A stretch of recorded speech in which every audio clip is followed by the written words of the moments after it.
Hello again, Guardians. I'm bringing you a Destiny 2 video about Titans and Arc 3.0.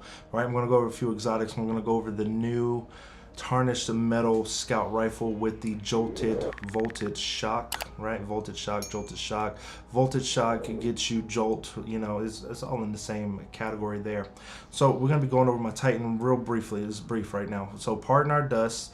It is the lightweight grenade launcher, autoloading holster, demolitionist, hot swap, hot new tip, new topic out there with the Dares of Eternity weapons. You get damaged, you get increased handling. You take a little bit of damage, you get quick draw. That's what it does, right? So going over the build briefly, dynamo for the thrusters, getting super energy back, right? If you use more than one, you have diminishing returns. And fastball momentum transfer with radiant light, giving us that strength, powerful frames for mobility, and we have high energy fire to give us that extra oomph when we shoot with our guns, and taking charge on the end with outreach, so when we do our thrusters we get more melee energy back. So the passive aggressive build we got going on here with the single shot grenade launchers, we're looking to prime targets. If we get the kill, that's great, we get melee energy back, but we're looking to prime them, right? On my Pardon Our Dust, I do have spike grenades, so if I hit them, it will do the added damage. Putting it in reserves, putting on that auto-loading holster. If you put a quick sling mod on it, if you put a quick sling mod on it, that's gonna make it even better. That volt shot is the trigger right there, making enemies jolted when you get a kill reload. Right, it is a reward me later type of perk. So you get the jolt, you get the kill, you get amplified, and we know what amplified does. It makes you go run faster, be better, you're stronger, you enter the matrix, and you just go ahead like Sonic the Hedgehog, get that blue streak behind you, and you're a blue blur, right? The right hook, dealing melee damage, gives you this weapon's increased target acquisition. We're not going to be utilizing right hook too much here. When we get it, it's good, but for this weapon, we're not really focused on that. Now, again, utilizing the thrusters, utilizing the momentum. When we see a gunfight that we can engage in it, but if we see a gunfight that we're not good with the engagement, we can use the thrusters to get ourselves out of there, and we can use our melee freely because we have on outreach. So every time we do a little dodge, we're going to get a little bit of melee energy back. Now, why wouldn't I use, what is that one? With the stasis, if you utilize your melee and you expend some of the charge, I think it's called melee Kickstarter. Why wouldn't I use that? Well, it's because we're going to be using a lot of grenades, right? So I want the radiant light, I want the momentum transfer, I want that extra strength, I want the flexibility of being able to use my grenades to get that energy back versus me just using the grenade to get the grenade back. I want to feed into Heart of Innermost Light. I don't want to sit on my abilities. When I use my abilities, I want to be a threat. So Heart of Innermost Light is going to be the key winner here. Heart of Innermost Light worked on Solar. It works on Void. It works on all of them. It is an overall good exotic for the Titan. I don't think anything's power crepit yet. The ACD feedback fence does something, but it doesn't complete the circuit when you use ACD feedback fence. You're doing a melee and you're waiting for someone else to hit you, or you're getting a bunch of melee kills to potentially do more melee damage later. If I'm going to be doing all that, I'm going to be using Worm God's Caress, Synthocept, something way better than ACD feedback fence. It needs a buff to it needs a keyword in it. It needs jolt, it needs amplify, it needs something. It's an exotic left in the D1 past.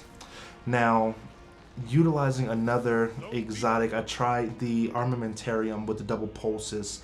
It does work out. If you like lobbing the grenades, priming the target, like I said, the pulse grenades increase damage as they linger on the ground, giving you those ionic traces. Potentially, you can get 2 ionic traces back when utilizing it this way, right? You'll get the hit, it'll knock their shields off, and they'll get the kill. You'll get 2 traces. But once we get that fragment, once you defeat a target that's jolted, you get another ionic trace.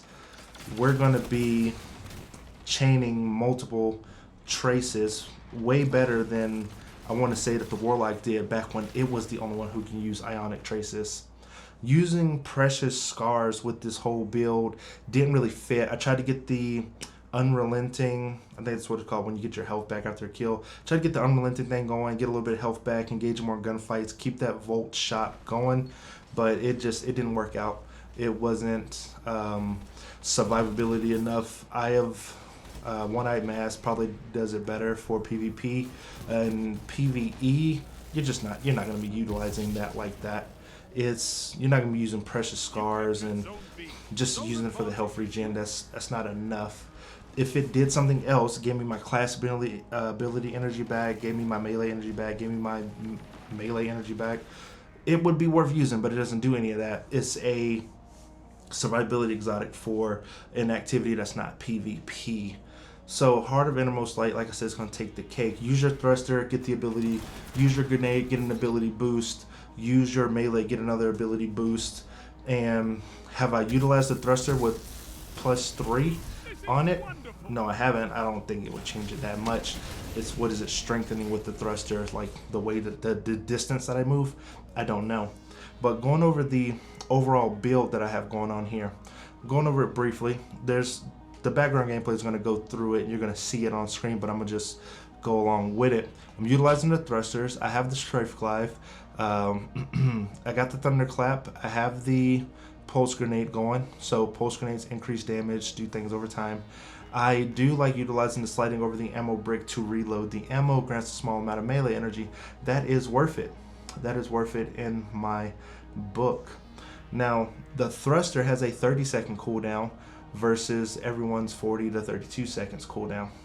The thunderclap, hold it, tap it, like a tap hold, release, boom. You're gonna hit them with it. Utilizing the touch of thunder, like the pulse grenade creates ionic traces periodically as it damages targets, increases damage over time, and ionic traces gives us ability energy back. It's a little bit of energy for all three, or a lot for if you have one ability on cooldown. Knockout, critically wounding a target, breaking their shields, infuses your melee attacks with arc energy that's uncharged, that is charged, that's going to give you your health back. It's going to start health regeneration. It's going to make you amplified. Knockout, if you're a Titan and you're not using knockout, I don't know what you're doing. If you're using the Juggernaut shield, if you haven't used the Juggernaut shield before, people from D1 probably are over the Juggernaut shield. It gives you one fragment and you're sprinting forward to block damage, and you have to, it's not worth it in the end to give up the extra fragment slot just to sprint forward and to not get a one-shot melee anymore, because they took away the one-shot capabilities with Seismic Strike and all the other Seismic Strike type thruster animations. Paragon Greaves, combining the Juggernaut Shield, Paragon Greaves, Seismic Strike could be fun for a bit, but eventually you're going to be telegraphed. People are going to see what you're doing, and they're just going to either back away from you, try to pop your shield.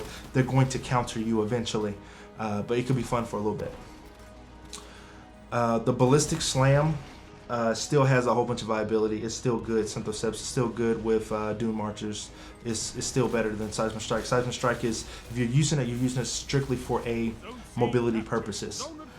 So you're going to see me, again, using the Volt Shot, using the abilities that I have on hand to maneuver my way into different engagements and to keep myself out of dangerous situations.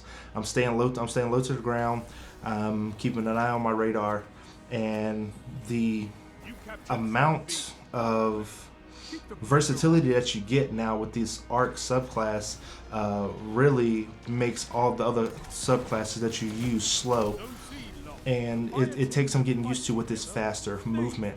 The survivability is there. Killing something that gets too close, survivability. Using the thrusters to get out of jammed up situations is there. Using the Seismic Strike to get out of jammed up situations is there. Putting down the Pulse Grenade to close off lanes is there. The survivability is there. You just have to use your tools differently than you do with the other subclasses. Solar is more aggression, Void is more protection, and Striker is more movement based. You will move and you don't move the Titan moves you. That's kind of what they were going for, right? And I think they landed it. If you guys do enjoy the video, if you guys did like the video, like, share, and subscribe, and I will see you guys in the next one. Bye.